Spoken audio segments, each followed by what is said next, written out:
Hi, everybody. I am Suzanne Patterson, one of the school counselors here at Bartram, and we are hosting a college panel with some really awesome college reps that have taken their time out to talk to everybody about what the expectations are for college admissions here in this area.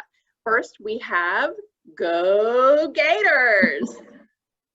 Hi, everyone. My name is Jessica Roth. I'm Assistant Director for the Undergraduate Admissions Office at the University of Florida. Jacksonville territory is mine. I live here, and I get to recruit you guys. So go Gators. Roll Tide, roll! Roll Tide, roll!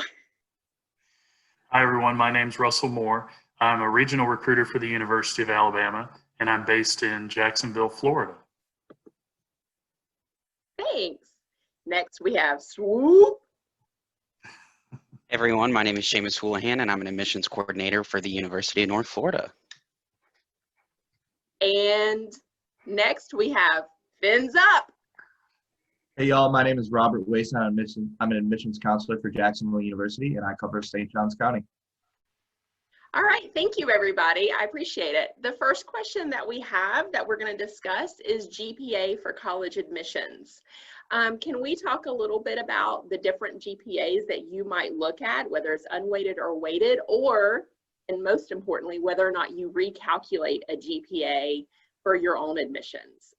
Jessica, you want to go first? Sure.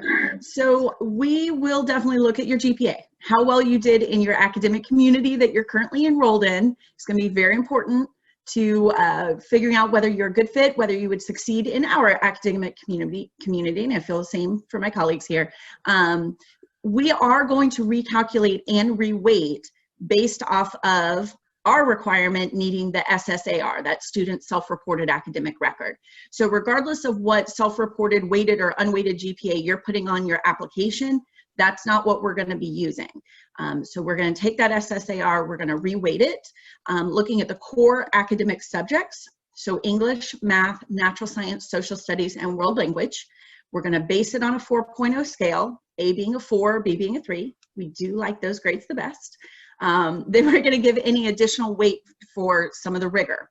So an additional half a point for honors, pre-AP, pre-IB, pre-ACE, just going to kind of throw all the curriculums in there. And then a full point extra weight for any dual enrollment that's in those core academic subjects. And then a full point extra weight for any AP, IB, or ACE coursework. So I will kind of, that's what we will recalculate, how we'll recalculate it. I'll let my colleagues kind of chime in if there's any differences there. Anybody else do anything differently than that? University of Alabama does do things differently. Historically, we have, for admission purposes and for our automatic merit-based scholarships, used the GPA, the weighted cumulative GPA that's on the school transcript. In this case, with the Florida Public Schools, I believe it's still called the district GPA. There is a new wrinkle, though, that just started as of last Wednesday for our office. We realized that there are a lot of students who've not yet had the opportunity to take the SAT or ACT. And while UA is not test optional, we are going through and recalculating GPAs for certain competitive scholarships. And by that, I mean that we'll be looking at just the academic core classes in English, math, social science, natural science, and foreign language, giving weight for things such as IB, advanced placement, etc., and assigning a weighted GPA for these competitive scholarships so that we can review those alongside students' extracurricular activities, accomplishments in leadership, work outside of school, and different things like that. So in some parts of the overall evaluation process, we're using the GPA that's already on the transcript, but for the competitive scholarships, we're doing something very different. Okay. All right. Thank you. Anybody else want to chime in about Seamus or Robert? Do you guys do anything differently with regards to GPA? So we'll accept the weighted GPA on your transcripts, the district GPA. The only difference is JU will only recalculate your GPA if there's a large enough gap between your unweighted and weighted reported GPAs. So if it's over 1.0 difference between an unweighted and weighted, we kind of want to see what's going on, and then we'll recalculate it on our own. But no, Okay. for the majority of the time, we'll just take the weighted GPA. Okay, thanks. Yeah, ours is essentially that as well. We accept the SSAR. We prefer the SSAR now, but we will accept electronic transcripts from the high school as well. But Okay. ours is a weighted and recalculated GPA, so Okay, thanks. the same as UF. Hi, Marissa. How are you? I'm good. How are you? Do you want to introduce yourself super quickly to our students and parents who are going to be watching this? And Yes. Hi, guys. My name is Marissa. I'm the Regional Admissions Counselor for FSU in Jacksonville, Florida. So I'm glad to be here and glad my internet's working. thank you. Appreciate it. Okay, so we're going to move on from GPA and we're going to talk a little bit about super scoring.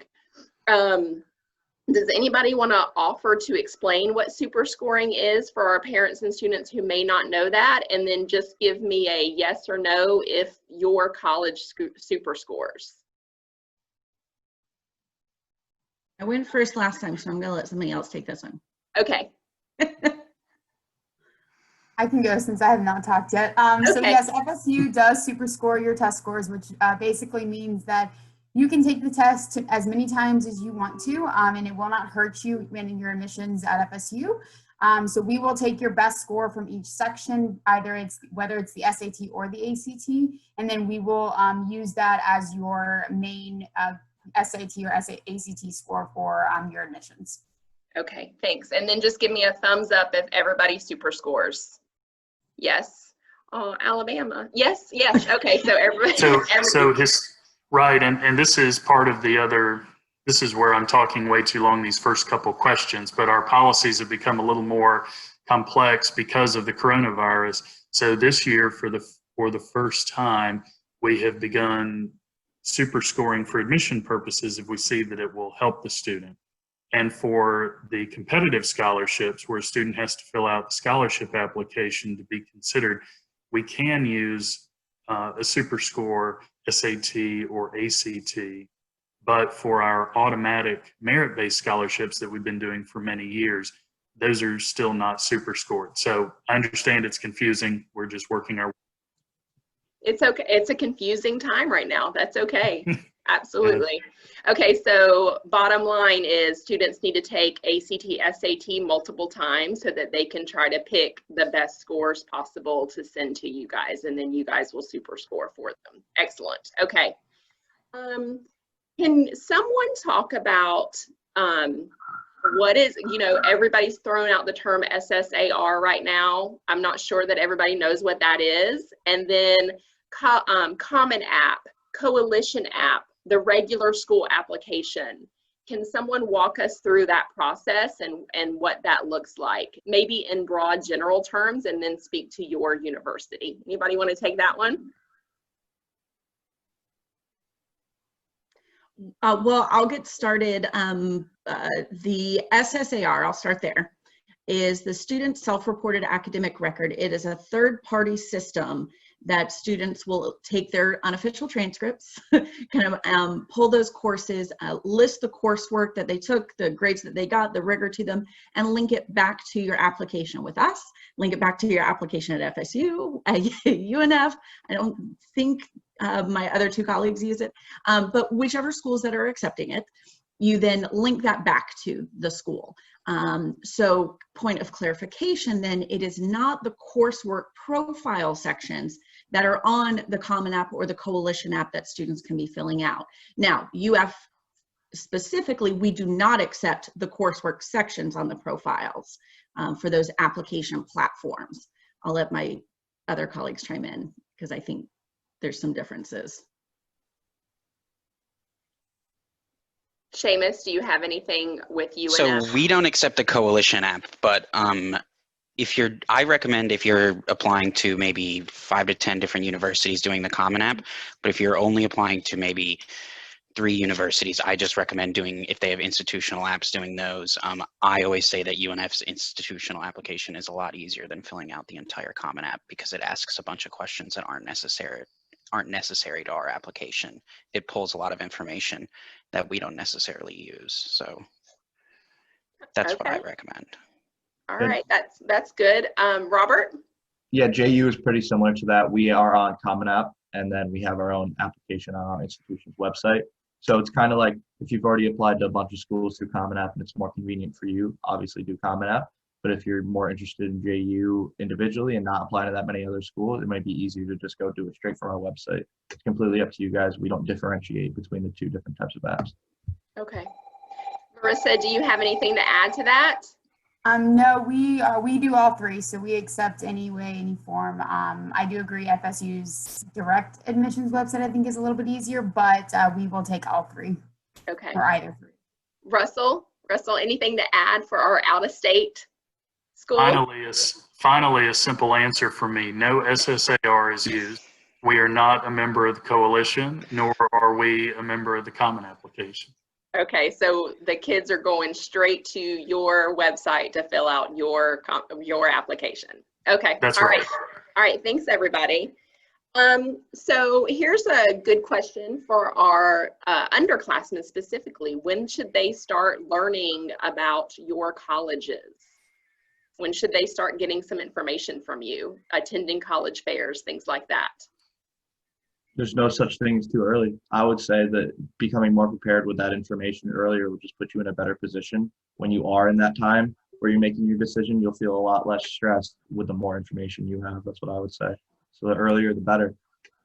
Awesome.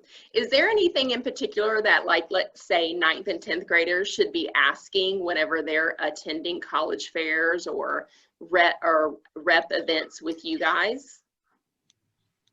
I would say maybe trying to learn more of the general differences so they can kind of have a better idea of what type of school they'd be interested in, maybe what type of majors they'd be interested in. So then by the time they're a senior, they already know what they like. So it's easier to find those schools that match up with them. So maybe thinking about what the differences are between a small or big school or a private and a public, or what type of majors certain schools offer. So then by the time they're a senior, they kind of have an idea of what the type of school is that they're looking for. All right, thanks. Awesome. So let's talk letters of recommendation. Some schools require letters of recommendation, some do not. Do any of your schools require letters of recommendation for the application process? Nope, and we won't even read them. No, and UF You're will not read them. completely off the hook for us. Okay, Same with FSU, we won't read them either. okay. UNF, Same as us. Alabama, That's right, same. JU, will you read them? We'll read them. They're not necessary, but if you send them in, we will read them. Okay, but they We are also not necessary. love counselors. We do still love you, but They're Yeah, not, no, it's they're okay. not required though. It's okay. Yeah. Okay. Thank you so much for letting us know. What about the essays for admissions? Are those optional? And so tell us a little bit about that. well, they are optional in the fact that it's a text box that you can put some information in or not. You can respond to that essay prompt or not. But specifically for UF, it's very important. We want to know the story of you. Some of that's coming from the activities in the profile section, the honors and awards. Others like community service, what's prepared you for higher education, some of those supplemental questions we're asking. But then that essay response is another way of getting to know the student, their personality, their character growth, their quirks. One of my favorites was a girl talking about how she was short and fun size, and that like I could just hear her talking through it. Wasn't solving world peace, like it's okay, but it was definitely another glimpse of who this student was. And since we don't take letters of recommendation or do interviews, that's our way of getting to know who we're inviting to join our campus community, not just sit in our classroom. Okay. How about the rest? Russell, do you guys do essays? University of Alabama does not require an essay. Later, if a student meets qualifications for the Honors College and is applying to the Honors College, there's a brief written statement that they have to submit there, but otherwise, the vast majority of our students are not going to have to submit one. Okay. Seamus? We are the same as University of Alabama. We don't require an essay except if you're applying to the Honors College, or unless you're appealing an admissions decision, then you're required to submit supplemental documentation. Okay, Robert? Yeah, so our essay is optional as well. My recommendation that I always say is if you're worried about possibly being admitted into JU, so if your GPA is a bit low, sending in the essay would definitely help, just because it gives us like one extra thing to get to know you better and make a better decision, but it's not necessary. Okay, Marissa? So we are very similar to Florida. We do not require the essay, but it is very, very recommended that you write it. Kind of like Jessica said, we do not get the chance to interview our students and really get to know who they are outside of just their academic record. And so we always encourage students to just find something unique and different about themselves that kind of make them stand out. So like Jessica remembered that one story, that's something unique about that student that really made her stand out. And so we do have about 13 topics on our website, but like I said, we just encourage students to find something that really and truly makes us remember who they are. Okay, thanks everybody. Let's talk about rigorous courses next. Does rigorous courses matter in an application decision for a university? I'm going to start with Marissa this time. Yes, so your rigorous courses are very important. We do like to see that students are challenging themselves, especially because we do look at classes from freshman to senior year. We also encourage students to challenge themselves their senior year. A lot of seniors can slack off. We do have what's called senioritis, so we do pay attention to grades that senior year. But part of our holistic review is if a student has a strong senior schedule. So once again, we do want to see that they're challenging themselves their senior year, taking 5 or more core academic courses. Hopefully they're taking things like AP Calculus, and really, especially if they're wanting to major in a degree that has those courses, we want to see that you are ready to take on not only those courses in senior year, and then be ready to take them in college. So rigorous courses do count as well as towards that weighted GPA. Those courses will have a higher weight towards them if you are taking those courses. Robert, you want to chime in about from a private school standpoint for rigorous courses? Yeah, so a lot of what she said is exactly the same for us. We love to see a student challenge themselves and succeed, and obviously it will help your weighted GPA when you take those more challenging courses. The one thing I'd add is to make sure a student doesn't add too much to their plate, because at the end of the day, we don't want you to take all APs and then get Ds, versus if you can take a couple APs and get A's and B's in those, and then not overwhelm yourself and then be able to get A's in your other classes. Because at the end of the day, you don't want to take so many rigorous courses that it actually hurts your GPA. I will second that, because that's one of our other points that we do mention when we have sessions. So definitely challenge yourself, but don't overdo it. Yes, you don't want to be in the counselor's office balled in a corner rocking back and forth either, right? Because we're super stressed. Yeah. And Seamus, Russell, or Jessica, do you guys have anything to add to that? No? Okay, and then I don't think so. I was holding my thumbs up for most of Marissa's going, yeah. Okay, and then just in case people don't know, rigorous courses are AP level for Bartram, AP level, dual enrollment level, and then honors level as well. Russell, did you say something and I interrupted you? I'm sorry. No, not at all. I was just acknowledging that. Although I will say that for students who are interested in considering careers in the health professions, graduate and professional schools, or STEM related fields like engineering, students should not take their foot off the gas in the senior year when it comes to taking rigorous math and science courses, because those courses will only help prepare you for the first semester college courses in those subjects, which will probably be a lot more challenging than what they're taking in high school, even at the AP level. And the only piece I'll chime in, we're completely major blind. So kind of when they were talking about if you're going into these particular majors, again, kind of holistically, that might be a good idea, but we're not specifically looking to see what you put as your intended major as to which AP classes you chose to take. We're not looking that fine of a kind of lens on it. So I get questions all the time, does it have to be AP Calc or can it be AP Stats? I'm like, they're both AP Math. Like, I'm good. Whatever works for you.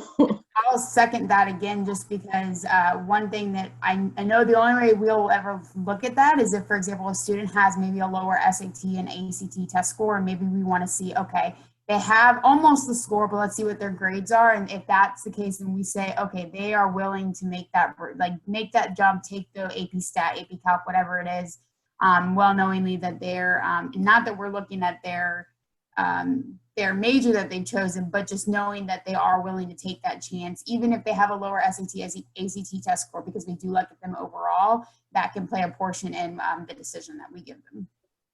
Okay, thanks. Now let's talk about visiting colleges. At this point, it's 2020, so it's just weird. It's a weird year. Can you tell us how if students can visit your college, like physically go on campus, if they can or not, and then how they do that, and if they can't physically go to your university and visit, how can they learn more? We'll start with Marissa, then Robert, then Seamus, then Russell, then Jessica. So FSU is not currently having on-campus tours. We are hoping to have them in the spring of 2021, but as of now, the only way a student can visit is if they do a self-guided tour. So they can visit FSU. They just won't be able to get a tour through us, but we do have virtual tours on our website. So if they just visit visit.fsu.edu, you will be able to see all of our virtual sessions that we have, whether it's a virtual visit, a virtual session, or a virtual financial aid session. Robert? Yeah, so we actually are doing in-person visits right now. We are offering visits Monday through Saturday at multiple times every day. And basically how it would work is you come with maybe your mom or dad or both, and your individual group would have their own tour guide and your own golf cart. So you're not in a big group with other families. You'd have your own personalized experience, where maybe if you're interested in business, you can go into the business school, or if you're interested in nursing, you can see the health sciences building. We also offer a self-guided tour for if you'd like to not be around that tour guide and just be on your own. You can do a drive-in tour around campus. And we also do have a virtual tour online at ju.edu if you're not able to come to campus. Thanks. Yeah. Seamus? So we are offering in-person tours Monday through Friday, and you can view those at just unf.edu/welcome center. They're just limited capacity right now, but we are also offering virtual as well as through our social media and all of those avenues as well. Okay, thanks. Russell? For the last 6 to 8 weeks, we've been offering campus tours. They're much smaller than our tours used to be. There are some walking only tours, and then ones that are part by bus, part walking. And we're taking all of the necessary health related measures with cleaning and sanitizing the buses where the tours will be held. We also have resumed university days, which in the past were very large open houses with up to 500 students at them with their family members. Now we've made them much smaller. They last half a day, and each one on a different date in the fall has its own theme. So there may be one for College of Education students one day. A couple weeks later, we'll have one for students interested in the College of Business, things like that. And I also help coordinate in-depth visits, which we have just resumed, so that if a family contacts me and they would like to come up to take a campus tour, but also meet perhaps with a faculty or staff advisor and learn more about a specific academic area of interest, then I can try to coordinate those, although there are a few academic departments where it's still tougher because of COVID to accommodate those appointment requests. So we just handle it on a case-by-case basis. Okay, thanks. And UF, same kind of general idea. The campus is open for itself. You guys are close enough, you can drive down, park legally, and then do a self-guided walking tour, because parking services is on duty. Don't worry. We are looking to kind of resume the in-person as soon as we figure out the logistics of how to do that safely for everyone involved. Admissions.ufl.edu/visit has our virtual tour led by our student body president, has some virtual student panels, and then our general information sessions as well. Okay. Thank you, everybody. Okay, so when they are either physically on your campus this year or next year, when we're allowed to do these things again, or even taking a virtual tour, what are some of the things that the students should be looking for and asking? And then what is the parent's role in this process as well? Anybody want to take that one? Sure, I will. Okay. So what the students should really be thinking about when they're on the tour is not just, like, obviously, I'm sure everybody's campuses are beautiful. I haven't been able to be to all your campuses, but all the campuses are going to be nice, but really picturing if you could see yourself here for the future, maybe thinking about, could I see myself succeeding in these classes, in these classrooms? If you walk into a classroom, it looks like it's going to be way too big for you, or if you see a dorm and I can't see myself being here, something like that, thinking about that. And in terms of the parents, I think the parents can play a huge role because they've been experienced. They've been around a lot longer. A lot of them have probably gone to college before. So they can maybe have some stuff in their head that it's like, I wish I knew this when I went, and ask the question that maybe a student wouldn't think of asking, maybe about what type of dining services there are, or parking, just things that maybe a student wouldn't think of as much. So there could be some great questions that parents have that can help out the experience as well. Okay, awesome. I have found, though, that students will ask about dining services, and that's their number one question. I could be wrong, but that's in all college visits that I've ever seen. They're going to ask about their food. Does anybody else have anything else that they want to add to that? I would say speak with as many people outside of the admissions office as you can to get a real feel for the culture and personality of the campus, especially to speak with other students who aren't affiliated with the admissions office, because students who are enrolled on campus are going to be the most honest about their experiences. And if they don't want that prospective student to make the same mistake they did, they're going to tell them. I also recommend for parents and students not just to take in campus, because you might go in one way and go out of town the other if you're not familiar with the area. I tell people, drive a couple of circles around campus to see what the surrounding environment is like, because sometimes campuses are greatly affected by the town or the city around them. So I tell people, drive a couple miles, in a radius or around campus, and take that area in. That's a good point, because they're going to be living there, so they're going to need to know. Mm-hmm. Anybody else have any suggestions? I will just kind of piggyback off of the student perspective. We at FSU have our student ambassadors do our tours. So I would say that they are very excited to talk to prospective students. They love answering tons of questions. And so we always encourage our prospective students to always ask as many questions as they have. Even if it's about dining, that's totally fine. We have over 25 locations for students to eat at, so I know it's an interest for a lot of students. But definitely ask about academics, student life, whatever it is. They are going to be the ones that can tell you everything, the then and the now that's happening, whereas we can only tell you the past. And so we just encourage our students to really ask as many questions as they can to the ambassadors, because they have them right at that time. Awesome. And I would agree with that. Our cicerones are kind of the same way, but definitely with Russell, like just stopping some students as you're walking around campus too, you'll get that very authentic view. I think my biggest piece of advice for the parents is that this is your student's journey. So you are there kind of in a support role. So kind of keeping that framework, asking some of the probing questions versus, did you see this? Did you see that? More so helping them frame that experience for them. So how like you don't like to park far away and walk up to the mall or things like that. Like what you know about your student, you can work into a conversation to ask them questions. So you see this, would you prefer to have a scooter up here? Please wear your helmet. Please.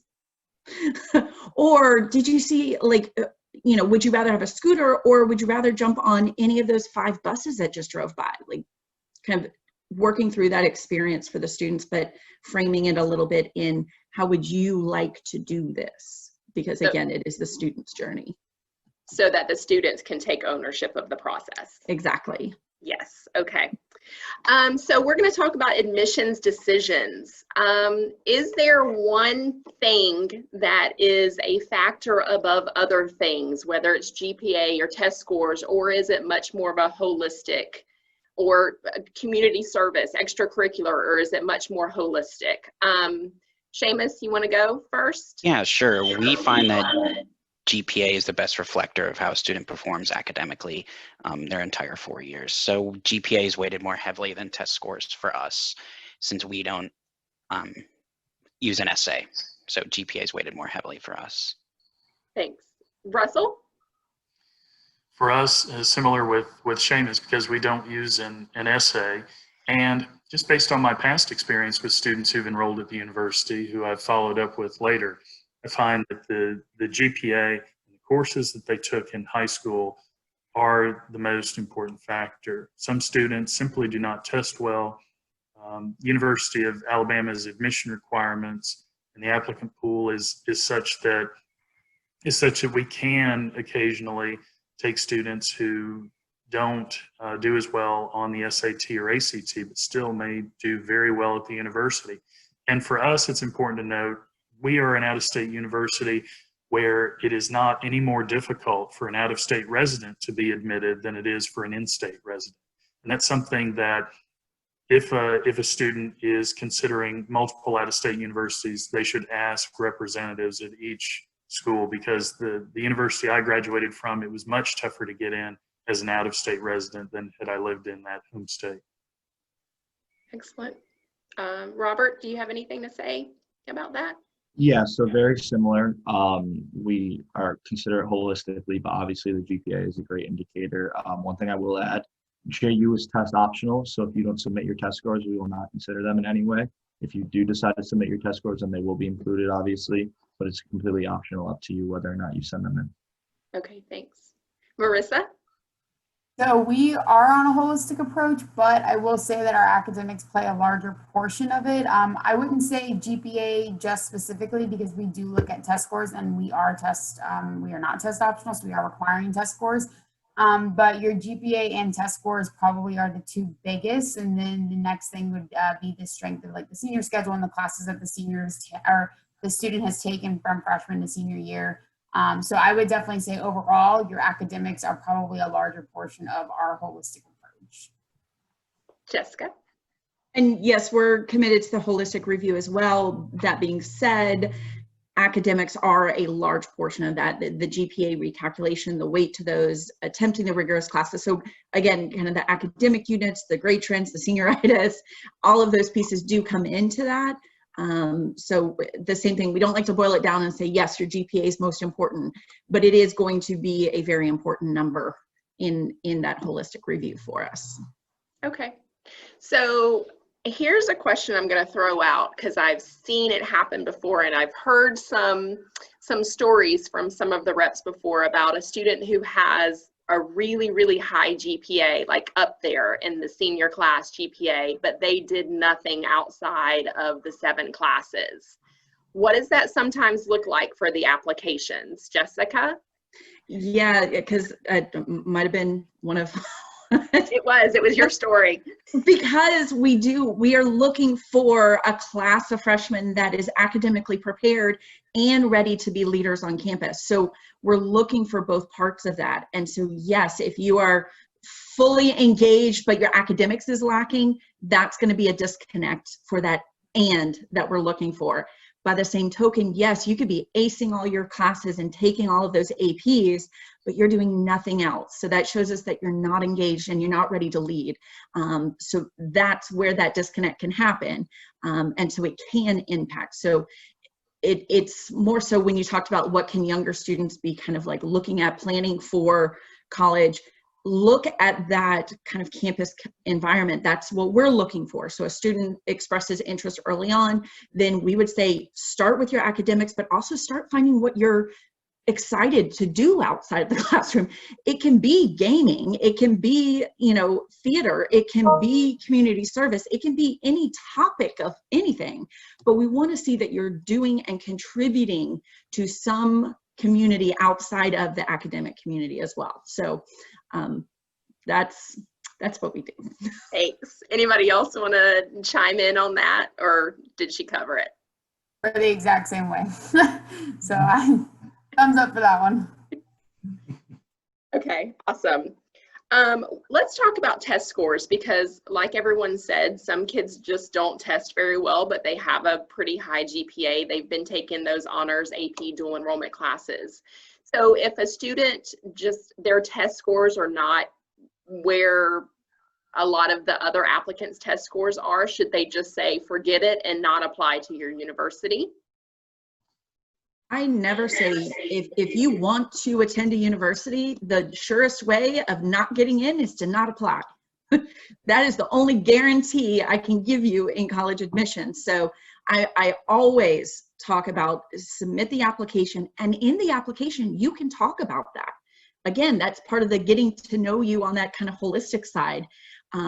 Talk about those struggles, talk about what you have done to overcome them. Doesn't mean you're scoring a perfect 1600 anymore, but just what can that tell us through the application? And then yes, we will still look and see how many times you took it, while only considering the highest super scored total, whether it's SAT or ACT.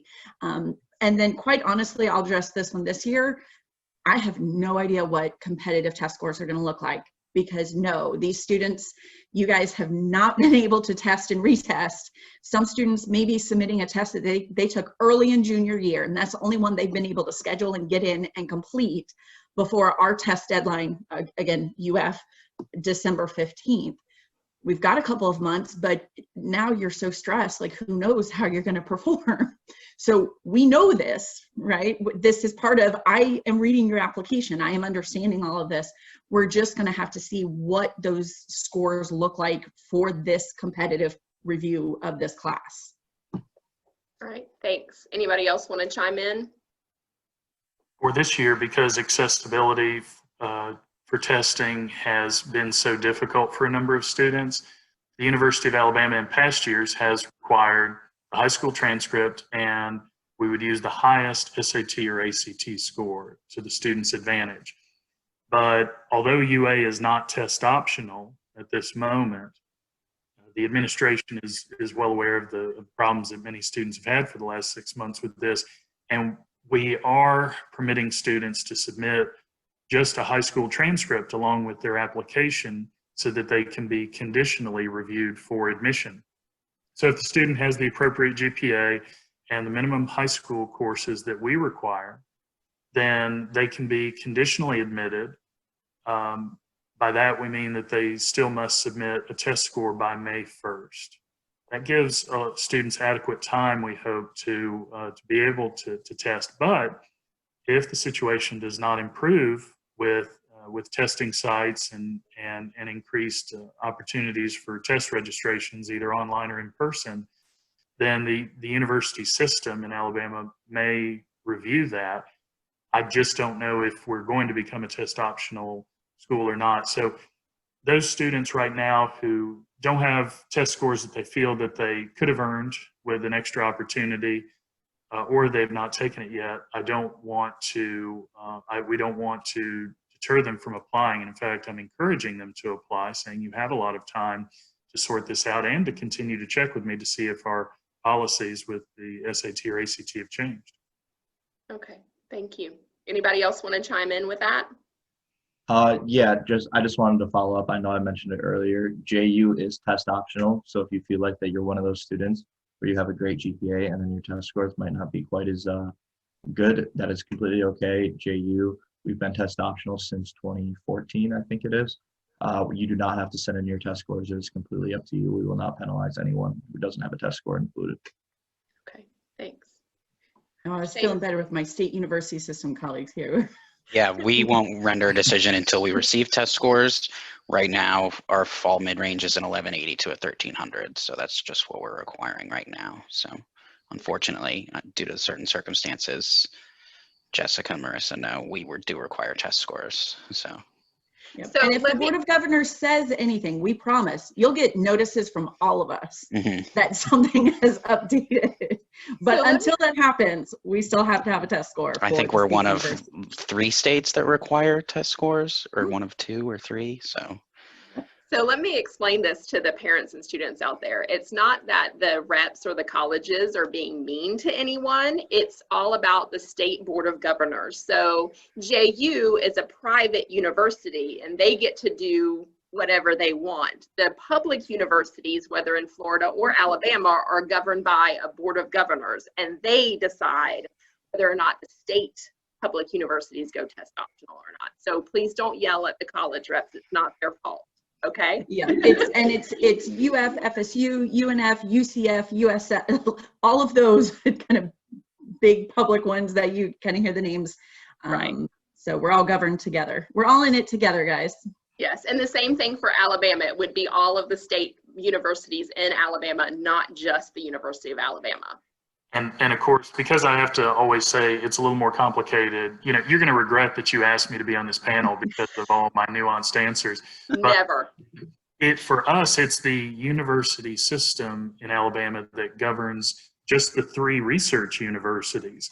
So right now, for the decision by the University of Alabama to do conditional admission and say submit a test score requirement by May 1st, I believe that decision is institutional, but that's because the Board of Trustees of our system at this time has not taken action on the test score requirement. They might in the future, but then within the state of Alabama, I believe Auburn University is test optional because they are not governed under our system. They are autonomous. And then other public universities in Alabama are not governed under that same system. So for everyone who is even more confused now, you're welcome. Thanks. Oh God.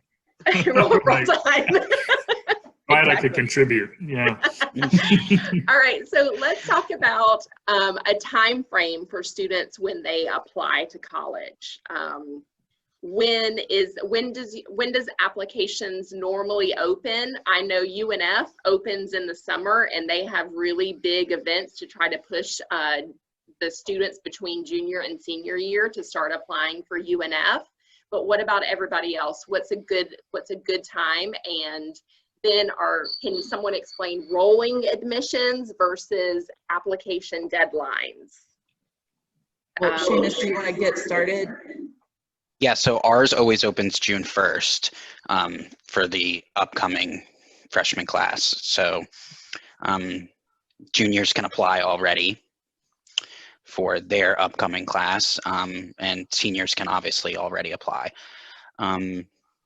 We do now have deadlines.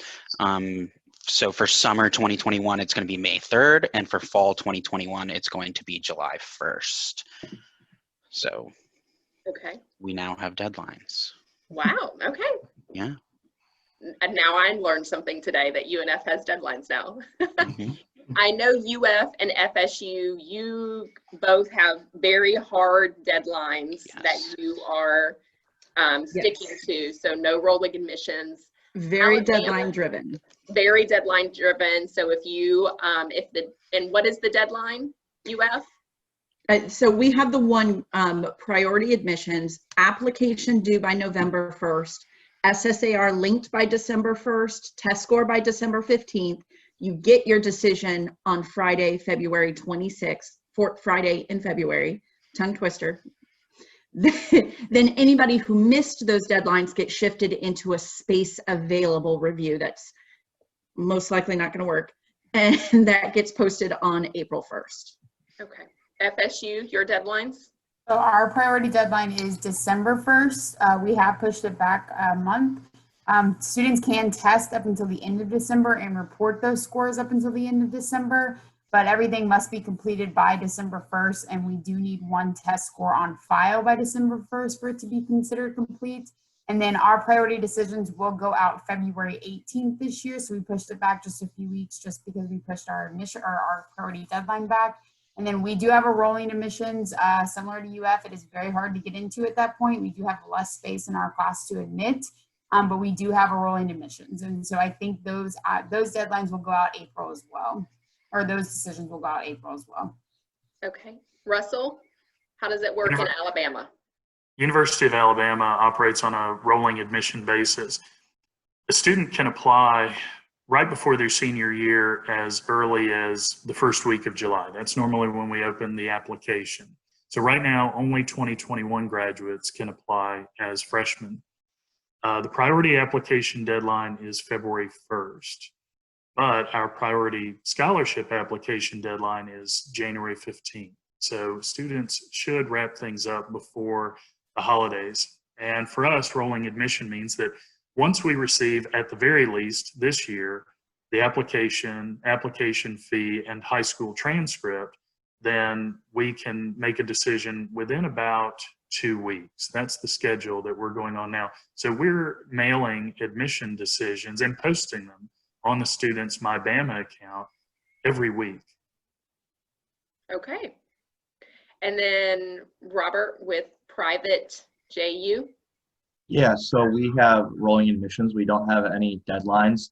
Basically, how it works is we're not going to set any deadlines.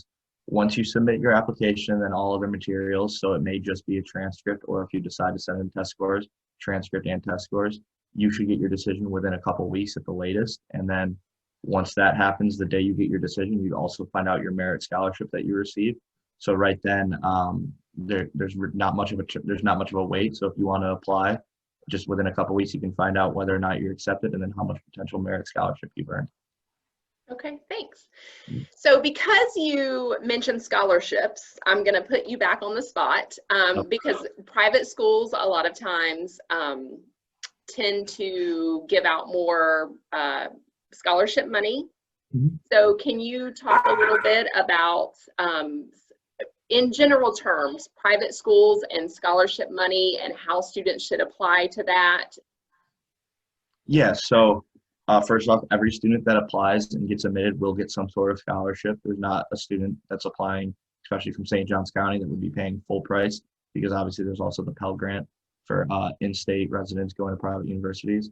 But back to the scholarships, any student would get a scholarship between $12,500 and $27,500. So right off the bat, obviously our number is a lot higher than these in-state public universities. Our tuition is listed as $39,900, but you won't be paying that price. Nobody will be paying that price because we offer those high scholarships to knock down that price. And then after that scholarship, then we can get into outside scholarships, which is a great thing to apply to. Getting into those early is great. We have a list of vetted outside scholarships that are great right on our JU's website. And then also there's obviously the FAFSA, which opens October 1st, that can also help knocking down that price. And then other programs like Bright Futures and Florida Prepay, we do accept. It works a little bit different than the public schools, especially with Bright Futures. It's on a per credit basis, but JU does want to work with students that have been working hard in high school to make JU an affordable university for them. Thanks. Yeah. Russell, do you want to talk a little bit about scholarships, maybe specifically for out-of-state students for the University of Alabama? Sure. For us, we do have automatic scholarships, what we often call our merit-based scholarships, where any student who's admitted to the university is going to be reviewed for one of those awards. If they have the appropriate GPA and test score, which is in this case not super score for this category of scholarship, then within a couple of weeks after they're admitted, they would receive that offer, and they would have until May 1st of their senior year to decide if they're going to enroll at the university and accept the scholarship. Those typically start at a 3.5 or better GPA, again, your overall GPA, and an ACT score of 25 or the equivalent SAT score. The exact number escapes my mind right now. Students, once they're admitted to the university, have until February to retest, so that it's possible for a student to be admitted and have received one scholarship, but a couple months later, if they have an updated test score that's higher sent to us that puts them in another scholarship category, we'll automatically replace it with the higher dollar amount. And then we do have a separate scholarship application, which I encourage all students who are admitted this year to fill out, because we will be looking on that scholarship application not only at their weighted core GPA, but also look at the extracurricular activities that I mentioned before, or things that they've done for work to maybe pay for college and supplement family income, or other things that they've done to serve others in the community. It is possible that a student may receive one level of automatic merit scholarship, but if they're a really outstanding, well-rounded student, they might end up increasing their scholarship package because of the additional information that serves as a resume on their scholarship application. Okay, thank you. Sure. Marissa, is there a separate application process for FSU scholarships? Yeah, so we have 2 merit-based scholarships. One is for in-state students and one is for out-of-state. You will automatically be considered for them when you apply to FSU, and they will be solely based on your academic standing and whatever our applications look like this year or that particular year. It can always change. And then they will be notified shortly, I think actually the day of they get their decision whether or not they have received the merit-based scholarship. And then we do have one within the honors program if they have been accepted into the honors program that they can apply for there as well. Okay, thanks. Seamus, Seamus, you said that there was a separate application process for students for UNF for scholarships. So there are, but then we also offer automatic scholarships, such as our presidential, where students automatically admitted, assuming they have a 3.8 weighted or recalculated GPA or higher, then they're automatically considered for a presidential. And they can earn all the way up to $24,000 through our presidential scholarship, which is essentially the equivalent of what we call a full ride. Wow, yeah. Jessica? So we, similar to FSU, have, one set for in-state, one set of out-of-state, merit-based, no additional applications.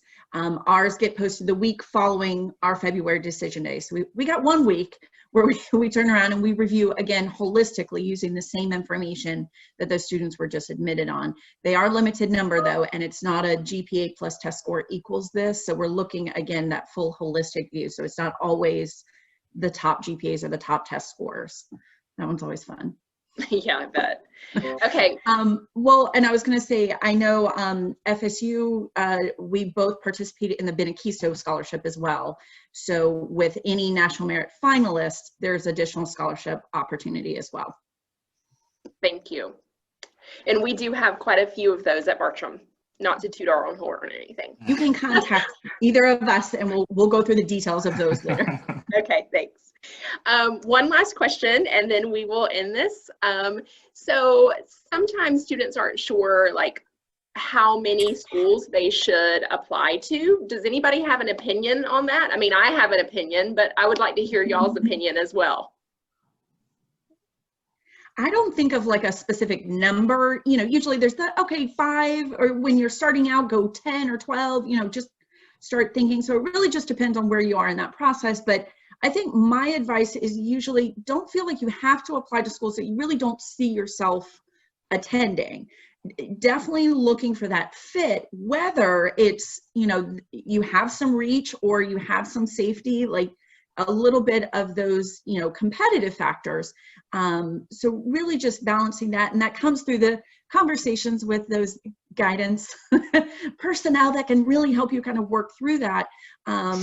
But I would say you don't want to put all of your eggs into one card and things like that. So you definitely want to have several different options so that when you get through kind of all of the rolling admissions or then the dates, February for FSU and then us in late February, and then you're into March and you're like, wait, I only have, these 2 schools or something like that. You don't want to put yourself into that position. So it's better to have the number of choices of places that you have gone through the process. You have, talked with some of us, you've talked with students, you've, well, maybe gone to visit. So that's just, mine isn't like a specific number. It's just more so have those choices. Yes, thank you. Anybody else want to chime in on that?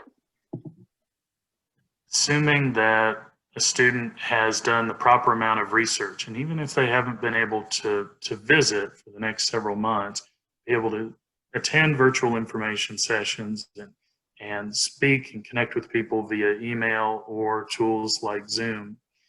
I think that 5 or 6 universities should be sufficient for most students, with the exception maybe being a student with extraordinary talent who is auditioning or applying for programs, very specific programs that you do not see at many places throughout the country, like a dance program or something else like that. That those can make things a little more complicated when you have to be admitted into a specific program. But I'm personally horrified when a student comes up to me at a college fair or speaks with me on Zoom and says, I'm applying to 15 colleges. And I tell them, I think you could have narrowed this down a little bit earlier before you paid all those application fees, because at some point you're going to ultimately go to one of those universities. So why not narrow it down earlier? I think a lot of people are just dreading the actual decision-making process that helps them narrow it down early. Okay, yeah. Anybody else want to chime in? Yeah, I agree with everything Jessica and Russell have said so far, especially Jessica talking about having maybe a couple reach schools, a couple safety schools. One thing I will add that JU currently has waived our fee for applying, so you can apply for free right now, so there's no harm in doing that. And then it can be something where it's like, if you apply to a school early now and then you come back around in like March and you're looking and you say, man, I didn't get into this school that I really like, but hey, what about this school? I got accepted into this school and got this much money. So it's something where having those options on the table towards the spring, towards the end of your senior year is great because of the work you can put in now for applying to schools. So maybe finding some schools that have free applications or doing some more research now can really help you out in having those options. But then at the same time, you don't need to overwhelm yourself with 15 schools. Okay. Thank you so much, everybody. Will you all be available, or are we all attending the NACAT college fairs? Yes. Yes. Yeah. Okay, just because we're pushing that information out to our students, and just want to make sure that they understand that it's a really great resource for them to get more information from all of y'all's specific colleges and talk with everyone again at the national college fairs as well. Thank you so much, everyone, for attending the virtual college panel. It was a little weird, but it was good. Thank you, and we appreciate that. And thank you so much for supporting our students here at Bartram. Of course, yay, new normal. Bye. Yes, thank you so much, everybody. Thanks. Bye. Bye. Bye.